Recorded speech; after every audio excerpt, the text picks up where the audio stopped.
Apakah ada dasar medisnya atau tidak ketika Dr. Lois ini menyampaikan bahwa mereka meninggal karena komplikasi obat? Apakah pada saat ini momentumnya tepat atau tidak untuk disampaikan? Karena kalau momentumnya tidak tepat, itu bisa menghancurkan bangsa Indonesia yang majemuk yang harusnya kita jaga ini. Jadi jangan sampai hal ini justru menjadi tidak baik gitu loh. Maksud baik belum tentu hasilnya baik. Bisa menghasilkan hasil-hasil yang buruk atau tidak baik. Kita ini dituntut untuk menjaga rumah Indonesia jangan sampai onar. Anda bebas untuk berpendapat, berbicara ataupun menulis pendapat Anda. Tetapi harus diatur oleh undang-undang karena kita ini kan ada minoritas, ada mayoritas, sangat majemuk. Salam Pancasila, salam penegakan hukum. Halo sahabat Rumah Pancasila, kembali lagi bersama kami di channel Rumah Pancasila, membahas isu-isu hukum dalam bingkai Pancasila. Kali ini Rumah Pancasila akan membahas video-video mengenai isu hukum yang masuk ke dalam DM sosial media kami. Jangan lupa untuk tetap like, share, dan subscribe channel kami. Dan mari berbagi ilmu. Salam Pancasila.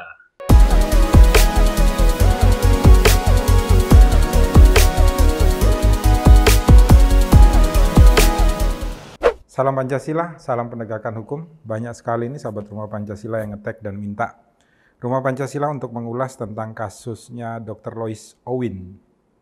Nah, Rumah Pancasila ingin menyampaikan begini. Ada 3 analisa yang akan dilakukan oleh Rumah Pancasila.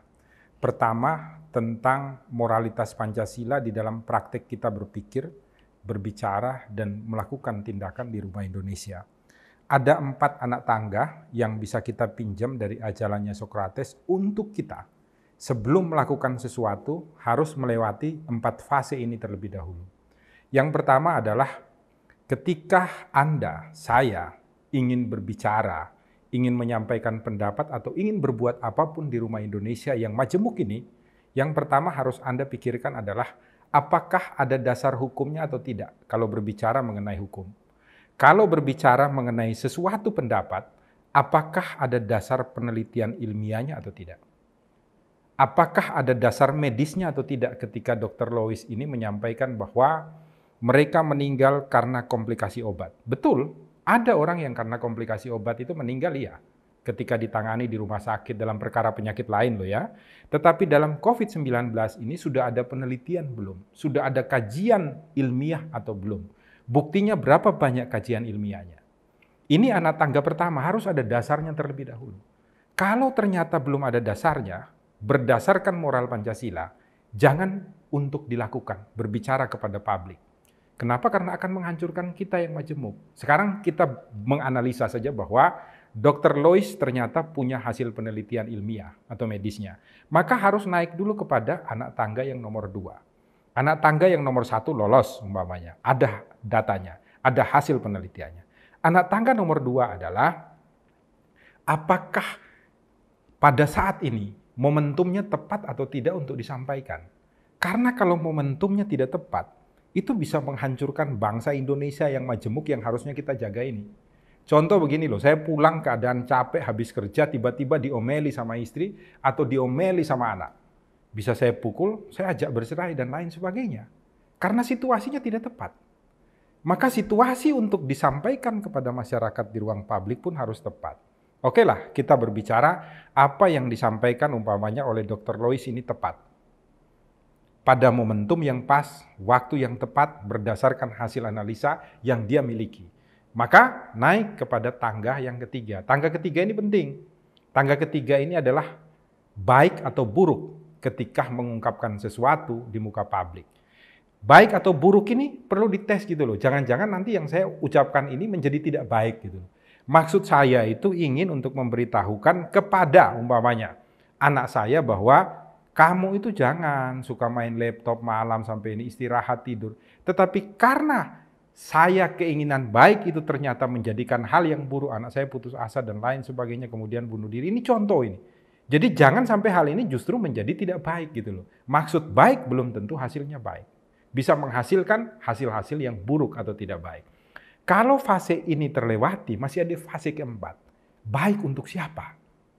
Nah, baik untuk siapanya ini yang agak repot gitu loh. Kalau baiknya hanya untuk diri Josep Parera, toh jangan. Baiknya untuk Dr. Lois, toh jangan supaya dikenal dan lain sebagainya. Atau baiknya untuk mereka yang mengangkat apa yang disampaikan Dr. Lois, jangan dong. harus untuk kebaikan masyarakat yang lebih banyak. Barulah 4 tahap ini kalau dikaji dan semuanya terpenuhi, barulah seseorang atau Dr. Lewis atau siapa saja boleh untuk menyampaikan pendapat di muka umum bahwa ini begini, ini begini, ini begitu. Setelah 4 kajian ini bebas, karena apa? Kita ini dituntut untuk menjaga rumah Indonesia jangan sampai onar. Ini jawaban yang pertama. Tentang moralitas Pancasila harus melewati 4 tahap itu dulu, baru kita boleh berbicara, kita boleh bertindak di rumah Indonesia. Yang kedua, apakah kebebasan pendapat itu dibolehkan di Indonesia? Dari dulu ya, umat manusia itu berjuang itu untuk 2 hal penting. Yang pertama, hak untuk hidup. Nomor 2 itu adalah hak untuk bebas. Itu penting sekali. Sebelum adanya negara, manusia sudah bergulat untuk mendapatkan 2 hak itu. Maka, para pendiri bangsa ketika memerdekakan Indonesia, membuat Pancasila, mereka merumuskan Undang-Undang Dasar. Di dalamnya dikatakan bahwa kebebasan menyampaikan pendapat secara lisan maupun tertulis dijamin oleh undang-undang. Dan ketentuan lainnya diatur di dalam undang-undang. Maksudnya begini, Anda bebas untuk berpendapat, berbicara ataupun menulis pendapat Anda. Tetapi harus diatur oleh undang-undang. Karena kita ini kan ada minoritas, ada mayoritas, sangat majemuk. Kalau kita bebas secara sembarangan akan menghancurkan. Saya contohkan begini. Kita semua ingin bebas di jalan raya, tapi harus ada ketentuan undang-undang lalu lintas. Lampu merah di perempatan kita harus berhenti. Bayangkan kalau tidak ada lampu merah, traffic light. Semua orang mau menangnya sendiri, yang terjadi apa? Berkelahi, saling bunuh, saling maki. Yang terjadi adalah kekacauan, maka harus dibuat undang-undang untuk mengatur. Maka lahirlah Undang-Undang Kebebasan Menyampaikan Pendapat, diatur pula tata cara menyampaikan pendapat melalui peraturan Kapolri. Nah, di dalam peraturan Kapolri ditegaskan bahwa setiap penyampaian pendapat di muka umum, kritik terhadap negara, kritik terhadap golongan tertentu, kritik terhadap masyarakat itu harus memberikan dulu permohonan kepada Kepolisian Negara Republik Indonesia. Ini bukan izin, tetapi permohonan. Sehingga nanti polisi akan hadir untuk melakukan pengawasan dan perlindungan. 1, maksudnya adalah supaya Anda itu kalau Anda minoritas yang ingin menyampaikan pendapat di muka umum, tidak akan dihancurkan oleh yang mayoritas. Kalau Anda mayoritas, dijaga agar jangan sampai di jalan kemudian yang minoritas dihancurkan. Pemberitahuan kepada polisi berupa permohonan untuk menyampaikan pendapat ini dibolehkan undang-undang. Makanya undang-undang menyampaikan, di muka umum, di ruang-ruang terbuka, itu diperbolehkan sampai jam 6 sore.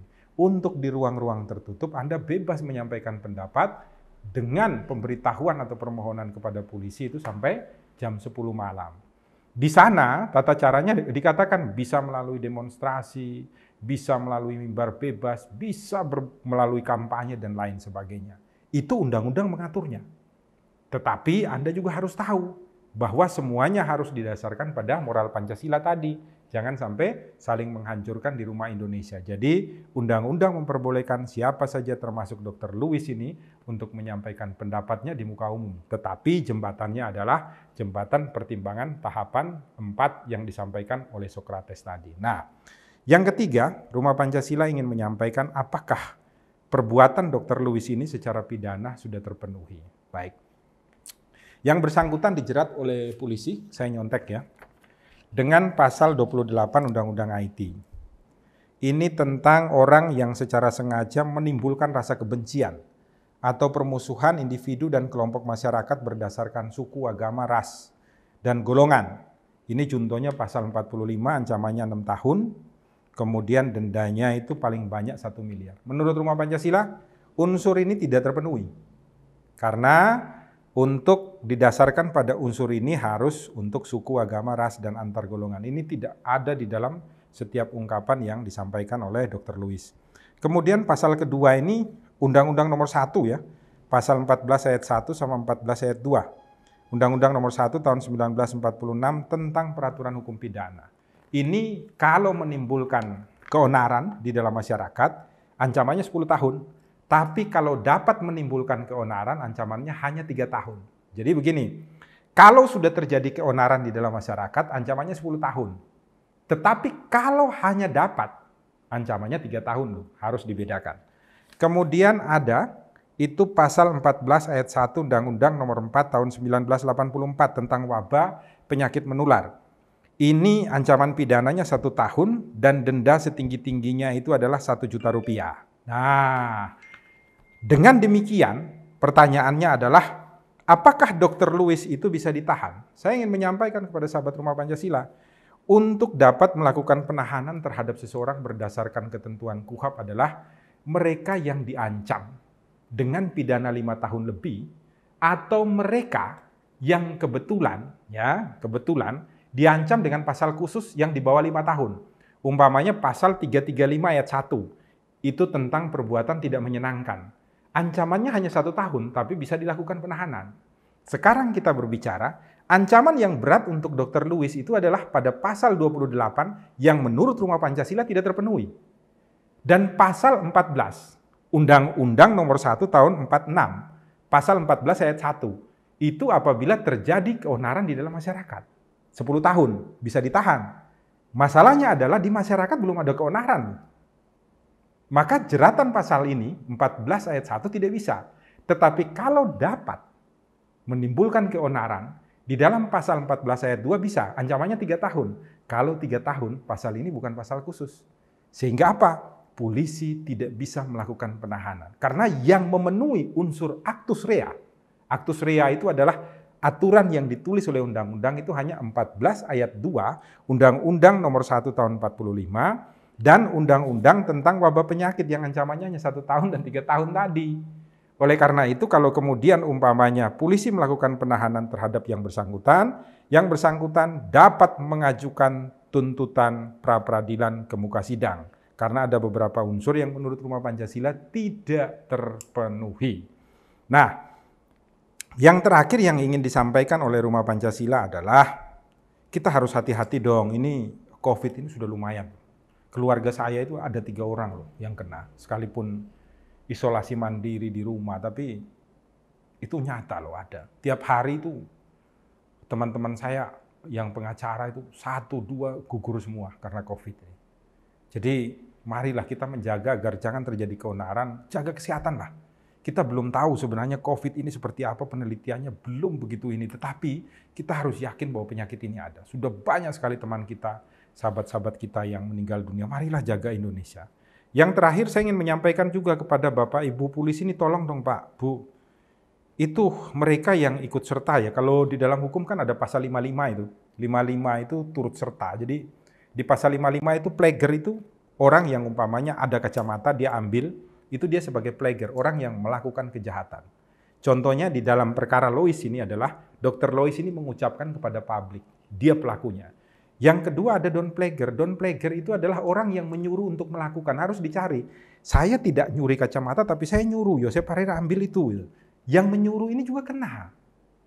Nah, yang menyuruh dia untuk menyampaikan pendapat itu di muka publik itu siapa?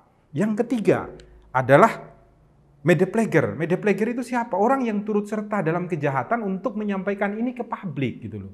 Berarti apa? Media. Medianya itu siapa? Media orang-orang yang berusaha untuk mencari muka ini loh, mencari public figure dan lain sebagainya supaya naik ininya apa segala macam. Janganlah, kita harus tahu dan membedakan gitu loh. Mana yang pantas untuk ditampilkan kepada publik dan mana yang tidak. Pakai Sokrates tadi itu loh.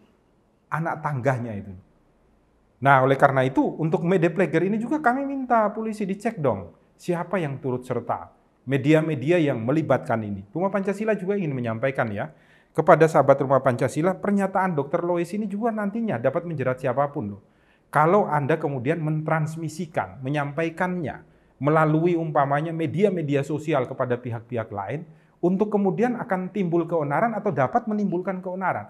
Anda itu dapat dijerat loh, dengan pasal 27 itu malah bisa masuk.